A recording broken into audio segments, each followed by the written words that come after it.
Indemnification of liens.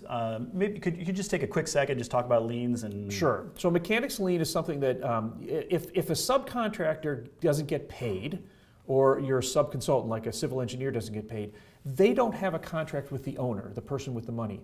So legally, without a contract, they can't file suit. But they got stiffed. Now they can always sue the contractor, but the contractor must say, owner's not paying me.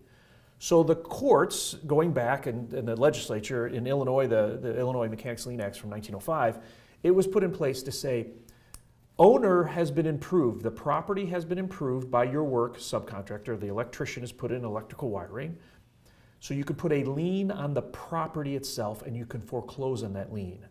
Now what's happened here... So let's say you're owed $100,000. Correct. As an electrician, you could say, all right, I'm essentially claiming $100,000 worth of ownership of this property. Exactly. And a bunch of people jump in and they have to foreclose and sell the property and they divvy the profits. He can always sue the contractor, but it's this extra right. And it's actually, in fact, a mechanic's lien jumps over a mortgage. It's a super right. It's a very powerful tool. But frankly, the subcontractors and the subconsultants were getting, not paid, so it was important for them to have a right. What this provision here, as you can see, it's blue, so it's all new, says if owner has paid the contractor and the subcontractor, the general contractor, and the subcontractor files a lien. So owner gets its schedule of values and its pay app, and it says $100,000 for electrical, and in that check, the big full check, it includes the $100,000 for electrical, and then there's a lien filed.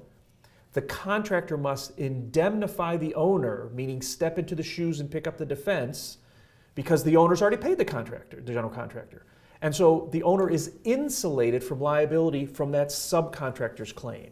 So it's a third party, the subcontractor, suing the owner, and this provision says the contractor, because you've already been paid, needs to defend the owner against the third party's claim. So the big thing about that would be whether you can show that you've been paid. Exactly. Or not been paid. So this is a good one. This is the owner's asked for this. This was never in the provision before. The owners wanted this agreement in, this clause in. Yeah, it's a good one to spend a few minutes going back and forth on liens and indemnification. That's a good topic to understand.